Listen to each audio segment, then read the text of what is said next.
So friends, today हम discuss करते हैं केमिस्ट्री के अंदर कुछ इंपॉर्टेंट क्वेश्चन जो अक्सर पूछे जाते हैं। तो आज हम उन्हीं के बारे में डिस्कस करते हैं। तो हमारा जो पहला क्वेश्चन है वो है, व्हाई डू ट्रांजिशन एलिमेंट जो होते हैं वो शो करते हैं वेरिएबल ऑक्सीडेशन स्टेट। क्यों करते हैं, व्हाई? तो क्यों करते हैं उसके बारे में जानते हैं कि ट्रांजिशन एलिमेंट जो होते हैं शो करते हैं वेरिएबल ऑक्सीडेशन स्टेट बिकॉज क्योंकि क्योंकि उनका जो वैलेंस इलेक्ट्रॉन होता है, क्योंकि देयर वैलेंस इलेक्ट्रॉन जो होता है are into different set of orbitals में चला जाता है। डिफरेंट सेट ऑफ ऑर्बिटल में चला जाता है। किस में जाता है? n-1 d में एंड ns ऑर्बिटल में। क्या होता है, जो हमारे ट्रांजिशन एलिमेंट जो होते हैं उनका जो वैलेंस इलेक्ट्रॉन होता है वो दो सेट ऑर्बिटल्स में जाता है, या डी में भी जाते हैं और एस में भी जाते हैं। कैसे? जैसे हम एग्जांपल लेते हैं मैग्नीज का। एटॉमिक नंबर 25 होता है। यदि हम इसका जब इलेक्ट्रॉन कॉन्फ़िगरेशन करते हैं तो क्या आता है हमारा 3d5 4s2। यहां तक क्लियर? तो क्या हुआ, जो ट्रांजिशन एलिमेंट है तो डी में गया है और एस में गया है। डी में 5 इलेक्ट्रॉन गए हैं और एस में 2 इलेक्ट्रॉन गए हैं। तो यही तो बात इसने बोली है कि भाई ट्रांजिशन एलिमेंट जो होते हैं उनके जो वैलेंस इलेक्ट्रॉन होते हैं वो डिफरेंट किस में जाते हैं? सेट में जाते हैं, यानी डी में जाते हैं और हमारे एस में चला जाता है। यहां तक क्लियर? आगे बोला इसने कि there is a very small energy difference. Small energy difference होता है किन के बीच में होता है? Between n-1 d orbital as well as ns orbital. जो n-1 d ऑर्बिटल होता है ये होता है हमारा, और जो s ऑर्बिटल होता है इनके बीच में स्मॉल डिफरेंस होता है हमारा एनर्जी में, इनके दोनों के बीच में। यहां तक तो क्या होता है, जैसे कि फिर due to orbital of two different energy.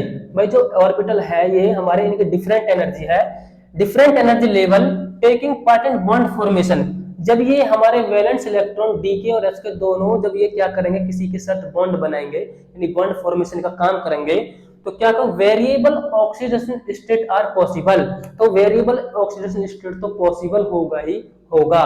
भाई दोनों के, एक तो ये दोनों डिफरेंट सेट ऑर्बिटल है और दूसरा इन दोनों के बीच में स्मॉल डिफरेंस एनर्जी है।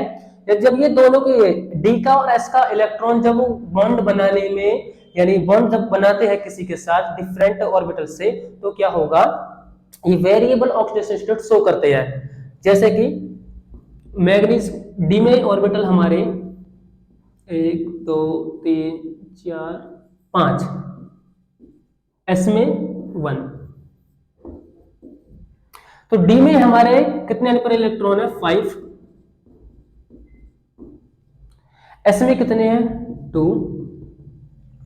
तो होता क्या है, जब ये किसी के साथ बॉन्ड बनाते हैं, यानी सबसे पहले बॉन्ड बनाने में, जब बॉन्ड किसी के साथ बनाते हैं तो उसमें जो काम वर्क करते हैं वो वैलेंस इलेक्ट्रॉन करते हैं। तो हमारा जो सबसे पहले बॉन्ड जब बनाएंगे तो एस इलेक्ट्रॉन जाएंगे, एस जाएंगे तो +2 ऑक्सीडेशन स्टेट दिखाएगा, वे 2 इलेक्ट्रॉन जा रहे हैं। उसके बाद क्या होगा, इसके जाने के बाद फिर डी पे आ जाएंगे, डी के इलेक्ट्रॉन जाएंगे, डी का ये जाएगा 2 और 1 3 हो जाएगा, +3 ऑक्सीडेशन स्टेट दिखाएगा।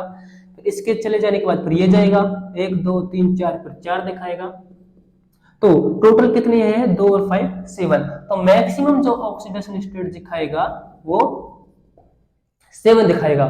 तो यहां तक क्लियर हुआ? तो यही तो बात है। ये तो भाई जब बॉन्ड बनाने में, ये बॉन्ड बना रही किसी के साथ, तो उसमें एस का इलेक्ट्रॉन भी जा रहा है और डी का भी जा रहा है, और इन दोनों की जो एनर्जी होती है वो डिफरेंट होती है। तो वेरिएबल ऑक्सीडेशन स्टेट ही शो करेंगे, यही इसका रीजन है। तो आगे बात करते हैं नेक्स्ट क्वेश्चन की। आप इसे नोट कर सकते हो। सो फ्रेंड्स, जो हमारा नेक्स्ट क्वेश्चन है वो है, why do transition element form complex. जो हमारे ट्रांजिशन एलिमेंट होते हैं कॉम्प्लेक्स फॉर्म होते हैं, क्यों होते हैं इसके बारे में जानते हैं। कि ट्रांजिशन एलिमेंट जो होते हैं कंटेन वीकेंट डी ऑर्बिटल्स। ये बोल रहा है कि जो ट्रांजिशन एलिमेंट होते हैं वो कंटेन करते हैं वीकेंट डी ऑर्बिटल, उनके अंदर जो ऑर्बिटल होता है डी ऑर्बिटल वो वीकेंट होता है, खाली होता है, so that they can accommodate electron from leaves base, जिन्हें हम लीकेंट भी कहते हैं। जब उनके अंदर डी ऑर्बिटल जो होता है वो वीकेंट होता है, खाली होता है, तो वो क्या काम करते हैं, एकोमोडेट करते हैं, इलेक्ट्रॉनों को लेते हैं। किधर से लेते हैं? लीकेंट से। लीकेंट से इलेक्ट्रॉन लेते हैं, जिन्हें हम लीव्स बेस भी कहते हैं। डेट मीन, इसका मतलब क्या है, लीकेंट जो होते हैं मस्ट कंटेन, रखते हैं, क्या रखते हैं, 1 pair of the non bonding electron. वो क्या रखते हैं, वो रखते हैं पेयर ऑफ इलेक्ट्रॉन रखते हैं जो नॉन बॉन्डिंग होते हैं, यानी जिन्हें हम लॉन पेयर भी कहते हैं। डेट कैन बी डोनेट, और जिन्हें वो डोनेट कर देता है। लीकेंट जो होता है वो अपने पास जिन इलेक्ट्रॉनों को रखता है उन्हें वो डोनेट कर देता है। किसको कर देता है, टू दी मेटल आयन को। किसको कर देता है, मेटल आयन को उन्हें डोनेट कर देता है। कैसे होता है ये प्रोसेस, जैसे हम इसे करते हैं, जैसे एग्जांपल ले लेते हैं हम, लाइक एज K4 Fe इसका, और हम जब इसे आयनाइज करते हैं तो ये हमारा क्या होगा, 4K positive plus Fe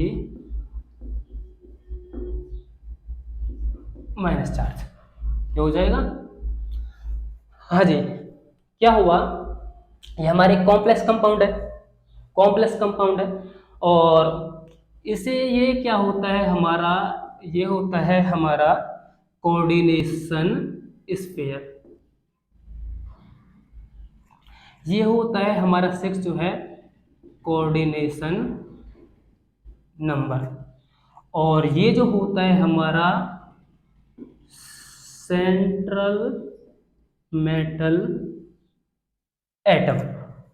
okay, तो ये जो हमारा, इसके बारे में डिस्कस करते हैं, ये कैसे बनाता है, हमारा जो बॉन्ड बनाता है। तो आइए देखते हैं, स्ट्रक्चर की बात करते हैं।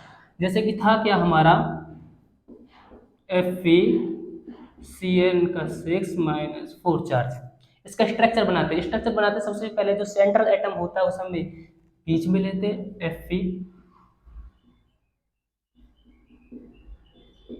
इस तरीके से लेंगे।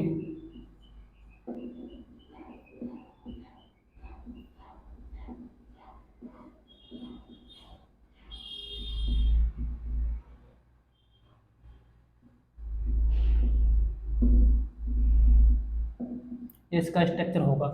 अब होता क्या है, देखिए जो मैंने ये स्ट्रक्चर बनाया, कॉम्प्लेक्स कंपाउंड है। कॉम्प्लेक्स कंपाउंड की पहचान है, यदि कोई कोऑर्डिनेशन जो स्फीयर के अंदर है, कोऑर्डिनेशन स्फीयर के अंदर कोई कंपाउंड है, उसे हम देखते हैं कि भाई ये कॉम्प्लेक्स कंपाउंड है।